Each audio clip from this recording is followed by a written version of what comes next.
c'était de savoir, en fait, pourquoi est-ce que vous érigez, en fait, un phénomène, disons, au titre d'un personnage. En fait, la faim est personnifiée. D'où est venue cette idée?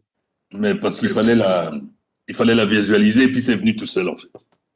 Dès que j'ai commencé à écrire, ça commence, entre-temps, la faim au milieu de la population gagnait du terrain, faisait des ravages considérables. Elle avançait en rampant comme un python à deux têtes. Ça a commencé tout de suite. Je, il fallait les gens qui connaissent pas la faim, savent pas ce que c'est. On voit, mais bon, ça fait quoi? On dit oui, ce gars-là est corrompu. Ouais, les Congolais, ils sont tous corrompus.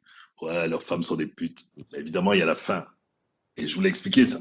Évidemment que vous allez dans un bureau, même quand le gars ne vous demande rien et quand vous voulez un document et qu'il vous arrange votre document vite fait, vous prenez un billet, vous lui donnez. Parce que vous savez que ce gars, il ne gagne pas de quoi manger. Nous, on appelle ça l'haricot des enfants. Il y a une journaliste qui avait dit que ce qu'on appelle parfois corruption en Europe, c'est ce qu'on appelle là-bas solidarité.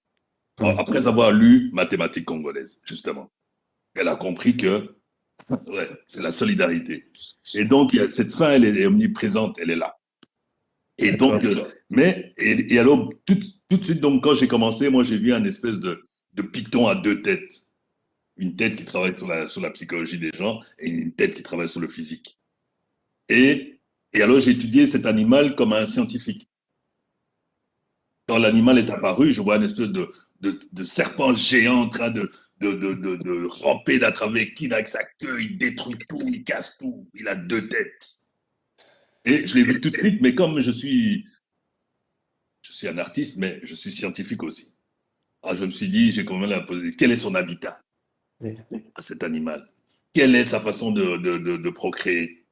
Quels sont ses alliés? Il se nourrit de quoi? Etc., etc., comme quand on étudie un animal. Il se nourrit de quoi? De quoi est-il fait?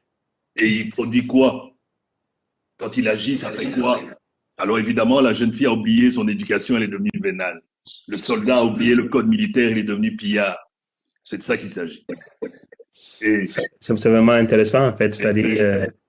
Ce monstre-là. Et c'est pour ça qu'on entretient le chaos, pour garder ce monstre vivant. Parce que quand vous mangez au jour le jour, le papa sort le matin ou la maman, il rentre le soir et ils amènent à manger. C'est comme ça qu'on vit. D'accord. C'est comme ça qu'on vit dans une ville comme Kinshasa. Donc, voilà, il fallait absolument. Parce que donc, elle conditionne tout. Ça conditionne les esprits. Quand vous avez faim, vous ne pouvez pas réfléchir. Et vous ne pouvez pas aller faire 3 jours de grève. Parce qu'il n'y a rien dans le frigo, donc 3 jours de grève, vous êtes mort. Et voilà, tout ça. Voilà. Et pendant que vous pensez à manger, vous ne pensez pas à la politique. Et ça contribue aussi en fait au paradoxe congolais parce qu'en fait nous sommes dans un pays où, comme le décrivait en fait le vieux Sonny Labotansi, le fait Sonny Labotansi que c'est un pays, disons, où la nature a été en fait la plus généreuse en fait pour les Congolais, mais en même temps en fait on vit dans la rareté en fait, une rareté imposée.